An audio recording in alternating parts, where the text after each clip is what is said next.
හොඳයි අද අපි බලන්නේ කොහොමද XP වලින් මැෂින් එක ෆෝමැට් කරගන්නේ කොහොමද කියලා. ඔයාලට පේන ඩිස්ප්ලේ එකට එන්න ඉස්සෙල්ලා මෙහෙමයි කරගන්න තියෙන්නේ. මුලින්ම එක්ක bootable disk එකක් හරි CD එකක් හරි එහෙම නැත්නම් pen drive එකක් bootable disk එකක් කරගන්නත් පුළුවන්. ඒක කොහොමද කරන්නේ කියලා ටියුට් එක මම වෙනම දාලා තියෙනවා. ඒ ක්‍රම දෙකෙන් ඕන එකකින් පුළුවන්. මුලින්ම කරන්න තියෙන්නේ මැෂින් එක CD එක දාලා හරි pen එක ගහලා හරි මැෂින් එක රීස්ටාර්ට් කරන්න. රීස්ටාර්ට් කරලා මුලින්ම එනවා motherboard එකේ screen එක. ඒ screen එකත් එක්කම පහලින් පැත්තකින් දාලා ඇති setup වලට අවශ්‍ය මොන මේ key එකද press කරන්න ඕනේ සහ boot setup වලට තව key එකක් දීලා ඇති. හුඟක් වෙලාවට boot setup වලට F10 F12 delete වගේ එකක් තමයි දෙන්නේ. එහෙම නැත්නම් ඒ වගේම F2 දීලා ඇති normal setup එකට. normal setup එකට ගිහලා boot setting හදනවා නම් setup එකට ගිහිල්ලා ඒකේ tabs තියෙනවා. එතන උඩ තියෙනවා boot කියලා tab එකක්. ඒ tab එකේ සමහරක් වෙලාවට boot configurations කියලා ඇති නැත්නම් කෙලින්ම boot first boot second boot third boot කියලා එහෙම ඇති. කොහොම හරි හැදෙන්න ඕන first boot එක තමන් use කරන්න pen එක ගන්න USB දාලා තියෙන්න ඕනේ. CD ගන්න CD ROM එක දාලා තියෙන්න ඕනේ. ඒ විදිහට තමයි boot settings හදාගන්නේ. F2 ගහලා අපි normal setup එකකින් ගියොත් F12 හරි F10 හරි delete එක හරි ගහලා යනවා නම් කෙලින්ම list එකක් දෙනවා. ඒ කැමති list එකෙන් ඔයා මොකෙන්ද format කරන්න යන්නේ කියලා USB ද CD ROM ද කියලා select කරලා enter press කරන්න. press කරපු ගමන් කළු පාට screen එක උඩින් ඇටේ press any key for format හරි DVD CD එහෙම කියලා දාලා dot 3ක් වගේ ඉස්සරහට යනකොට ඒක වැටෙන ගමන් කැමති key එක press කරන්න. key එක press කළාට පස්සේ නිල් පාට screen එකක් එනවා. ඒ screen එකේ මුලින්ම ආගේ machine එකේ තියෙන hardware performance බලනවා. hardware performance බැලුවට පස්සේ ඒ ටික ඉවරනට පස්සේ මේ වගේ screen එකකට ඔයාලට පේනවා ඇති මේ නිල් පාට screen එක. Windows XP Professional කියලා. ඒ වගේ welcome to setup කියලා දාලා දෙනවා. මෙතෙන් දාලා දෙනවා press enter XP එක setup කරන්න. ඊට පස්සේ බලමු XP එක setup කරන්න කොහොමද කියලා. press කරන්න enter. ඊට පස්සේ මෙතන යටින් දීලා තියෙනවා හැමතිස්සෙම යාලා help එකක් යනවා යටින්. F8 agree කරන්න F8 මෙයා license එක F8 ගාලා agree කරන්න. ඊට පස්සේ අපිට පේනවා අපේ hard disk එක. මෙතනදී අලුතෙන්ම machine එක format වෙනවා නම් මේ වගේ තමයි hard එක පෙන්වන්නේ. කියන්නේ hard එක partition වලට වෙන් වෙලා නැහැ. escape එක press කරලා මෙතන යටින් දීලා නැහැ help එක. escape එක press කරලා අපිට බලනවා මේ ඒ වගේ partition වලට කඩලා නම් මේක වෙනම තව partitions වලට වෙනස් කරගන්න. දැන් මේ විදිහට තමයි මුලින්ම කරද්දී බලමු partition එක create කරන්නේ කොහොමද කියලා. මෙතන පෙන්නලා තියෙන අපේ free space එක. මෙතන යටින් දාලා දෙනවා create කරන්න නම් C press කරන්න කියලා. ඊට පස්සේ C press කළාම අහනවා අපිට කොච්චරද size එක ඕනේ කියලා. අපිට කැමති size එකක් දාගන්න පුළුවන්.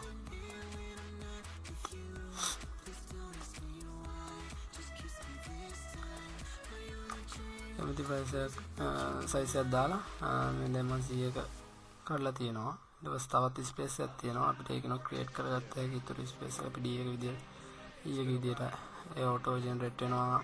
දාන C ද E ද D ද කියන එක. ඒ වගේම තවත් partition එකක් වෙනම තියෙනවා.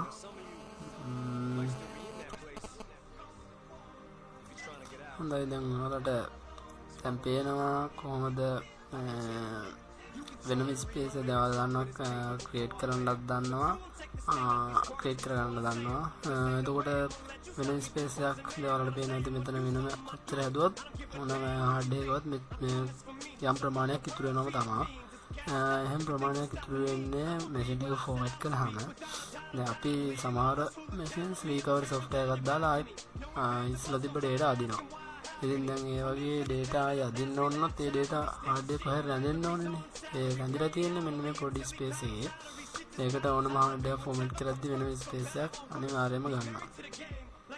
දැන් බලමු එකක් delete කරගන්න කොහොමද කියලා. දැන් අපි E එක delete කරලා පෙන්නනවා. delete කරද්දි D press කරන්න ඕනේ. යටින් දාලා තියෙනවා press කරන ඕන button එක මොකද delete කරන්න කියලා. D L press කළා. ඒක delete වෙනවා. C එකත් D L කළා. ඒකත් අපි delete කරගන්න පුළුවන්. බලමු අලුතෙන් C එක විතරක් හදන්න.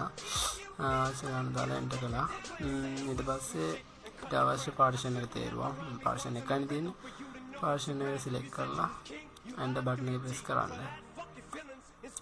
ඊට පස්සේ අහල් තියෙනවා මොන system එකෙන්ද මේක format කරන්න ඕන කියලා. අපි දෙන්නවා මෙතන NTFS කියන normal system එකෙන් quick එකෙන් පා normal එකෙන් quick එකෙන් හරියට සමහර files අඩු වෙනවා. ඒක නිසා NTFS file system එකෙන් select කරලා enter කරන්න.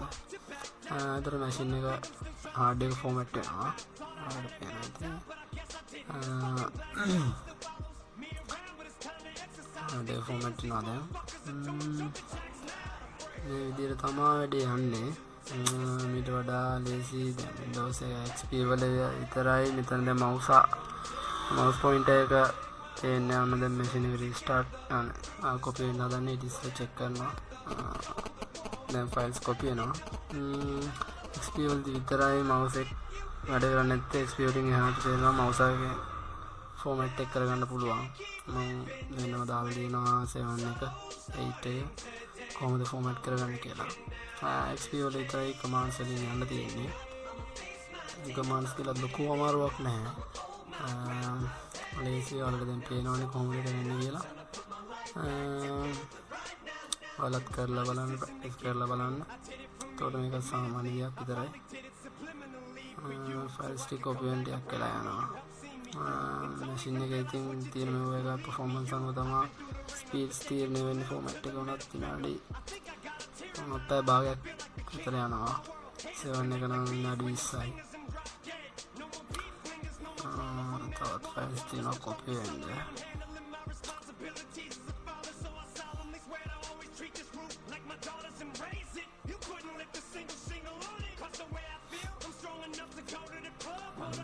files ටික copy වෙලා ඉවරයි. දැන් machine එක restart වෙනවා.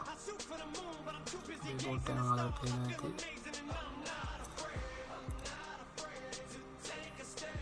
එතනදී enter press කරන්න එපා. reboot වෙන්න දෙන්න.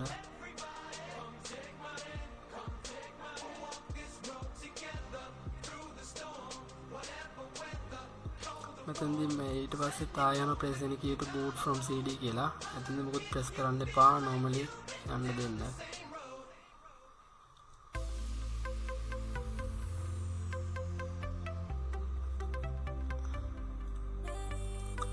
දැන් මේ වගේ තැනකට තමා දැන් ඉන්නේ. මෙතනට තමා ගොඩක් වෙලා යන්නේ. files ටික ඇතුලේ setup එක හදන විදිහ තමයි මෙතන යන්නේ. ඉතින් පොඩි ප්‍රශ්න වගේක් අහනවා. ඉතින් දාලා තියෙන කොච්චර මිනිස් ප්‍රමාණයක් යනවද කියලා 39 installing device install වෙනවා කියලා පේනවා. මෙතනින් එහාට mouse යනවා.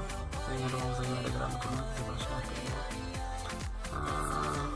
අපි මේ ටික යනකම් ටික පෝස් කරන්න බැලුවේ. පොඩි ප්‍රශ්න ටිකක් අහන්නේ. ප්‍රශ්න වලදී අතරමඟ ආයේ අරගෙන ඔයාලට පෙන්නන්න. මම එතකන් මෙතන පෝස් කරනවා.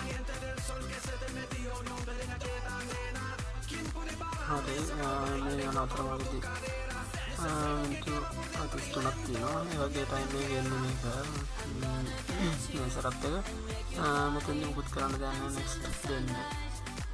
ඊට පස්සේ නම අහනවා. නමක් දෙන්න. organization එකක් අහනවා. තියනවා නම් එහෙමයි නැත්නම් කියලා දාන්න ඒක ප්‍රශ්නයක් නෑ. next කරන්න. ඊට පස්සේ product key එක තියෙනවා. product key එක මම ඒකත් එක යටින් දාලා තියෙනවා. ඔන්න type කරන්න. P QW අතරයි HD EQ CRT අතරයි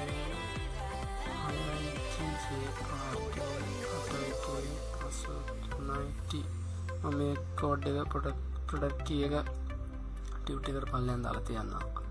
ඊට පස්සේ next කරන්න. මෙතනත් next කරන්න තදන්න යන්න එපා. ඊට පස්සේ මෙතන තියෙන time එක හදන්න. පර්නේෂන් එකක් නිසා ඉන්දියාවල මේ දිල්ලි එක දෙන්න. නැත්නම් time එක වරදිනවා. next දෙක. මේ ටික කරයි තව එකපාරක් මොකද දෙකේනවා. ආයෙම ටියුට් එක වලට කරන්න තරම ක්‍රොස් කරන්න ටියුට් එක. හරි දැන් ඒවල තියෙනවා තවත් networking settings වගේ. එතනින් typically select කරලා next කරන්න. ආයෙත් ඒක next කරන්න. කරයි මෙතන විදියට මෙන්න මේ ටික කොහොමද කියද ඊට පස්සේ බලමු මොකද කරන්න ඕනද කියලා. හොඳයි තව විනාඩියක් වගේ කාලයක් තමයි තියෙන්නේ. හරි දැන් ටික ඉවරයි. දැන් ආයෙ මැෂින් එක රීස්ටාර්ට් වෙනවා. එතෙන් කියන press any key to boot from CD කියලා press කරන්න එපා මුකුත් නෑ. මැෂින් එකට ඔහේ අන්නන්න දෙන්න. දැන් ඒ display settings හදන්න video settings. මෙතන okay කරන්න. ආයෙත් එන box එකත් okay කරන්න. ඒ display settings තමයි දෙන්නේ. දැන් prepare වෙයි desktop එක කොහොමද සහ tour එකක් ඇයි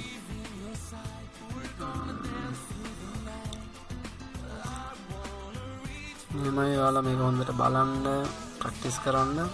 එතකොට කිසිම අවුලක් නැහැ.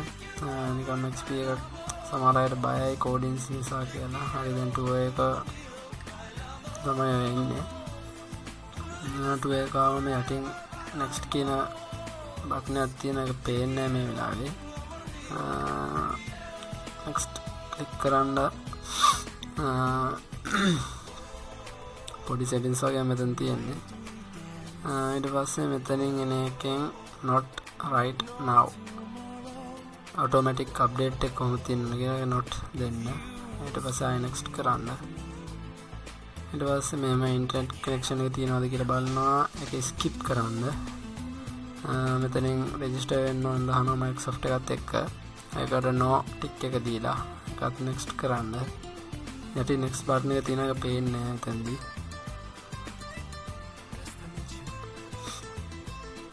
ඊට පස්සේ දෙනවා username එක user account එකේ name එක කොහොමද තියෙනවද කියලා. ඒකට ඔයා කැමති නමක් දෙනවා. ලනින් ලංකා කියලා දෙනවා.